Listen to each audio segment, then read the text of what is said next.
Now that you've learned about abstract art, you are ready to make your design for your abstract piece, your abstract oil pastel drawing.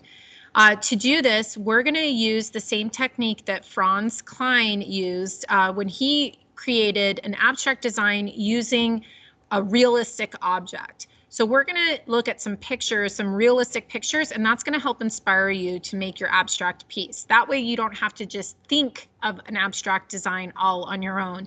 We're going to use some realistic pictures to help us get going. So I'm going to share my screen so that I can show you how we're going to go about doing this.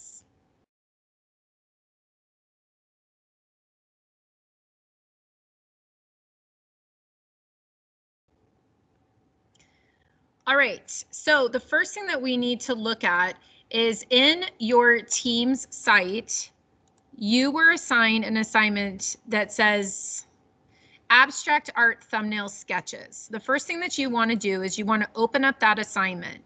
When you open that assignment,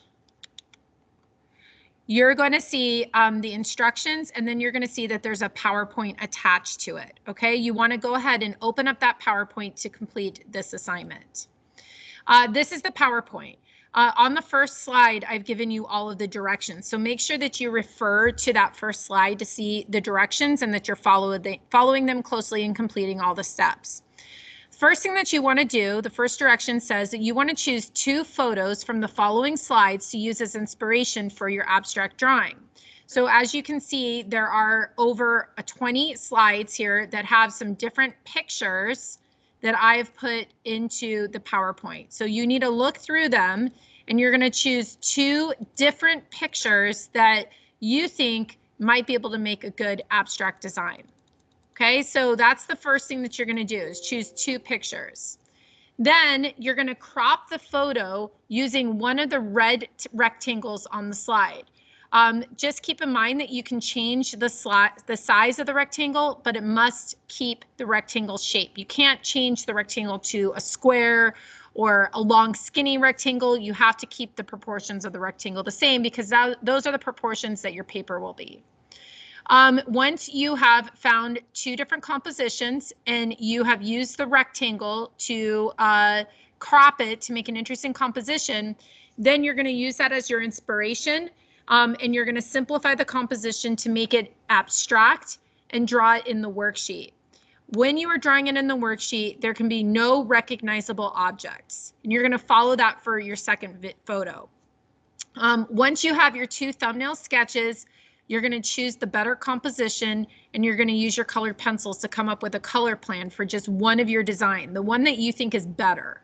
Okay, when you are coloring it in, you don't want to use more than 5 colors, and you also want to make sure that you're including some neutral colors in there.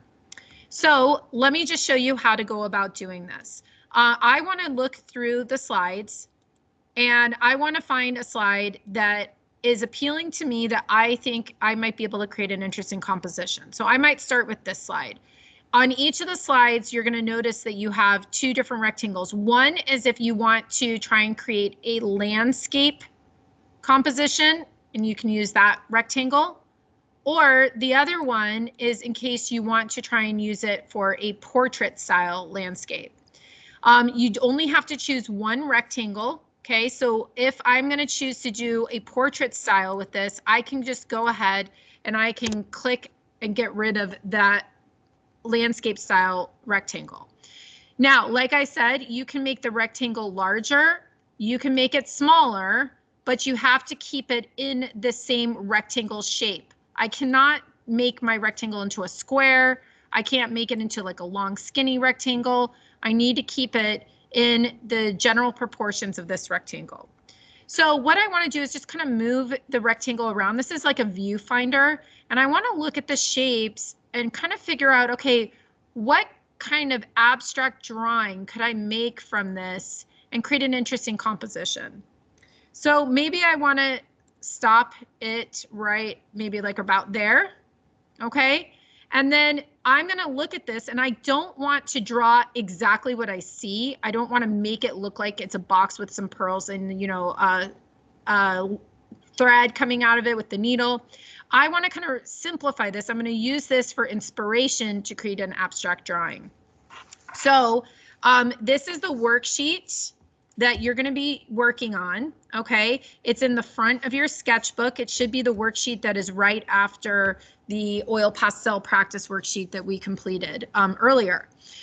You're going to notice normally I have my students look through magazines and glue a magazine picture here, but because we're working, some of us at home and some of us here in the classroom, I didn't know if everyone would have access to magazines, so that's why we're going to be using the pictures that are in the PowerPoint.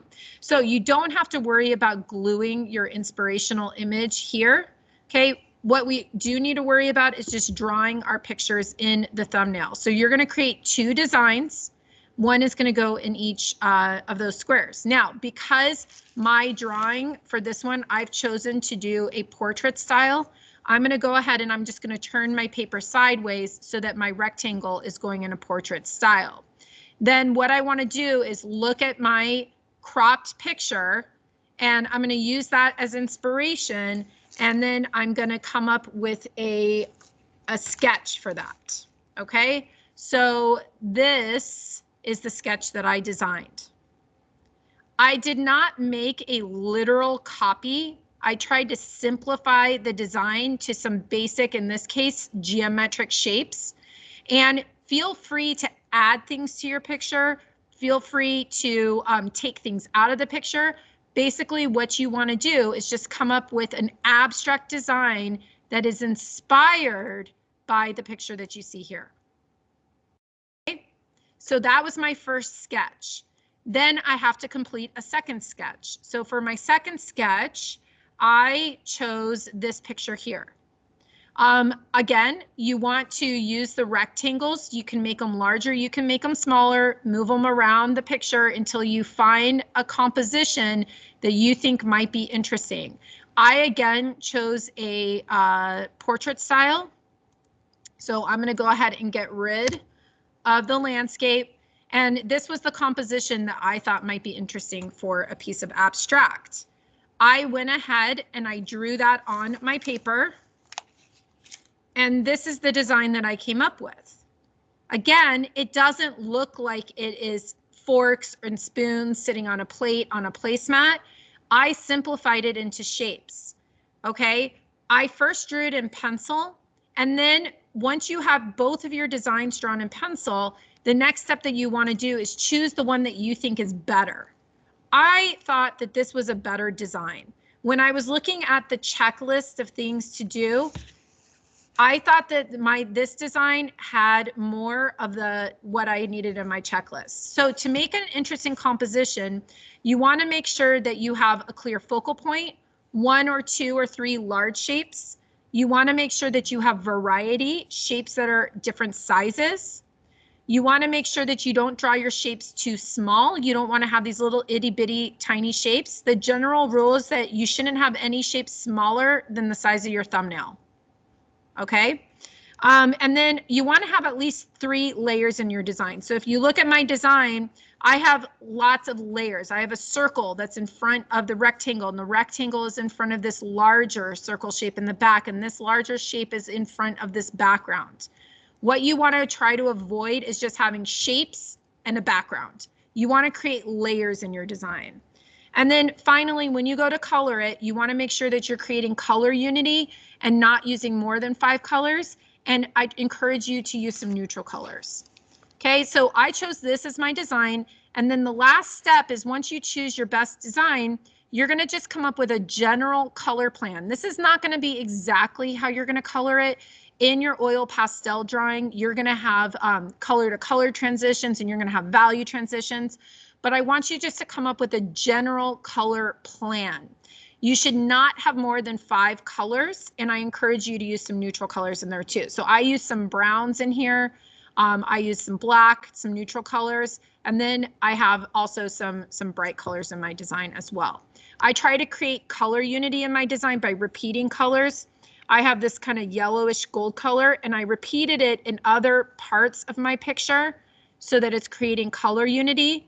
I use blue, and I repeated that in parts of my picture. The red is repeated in parts of my picture to create color unity. You don't want every single shape in your design to be a different color.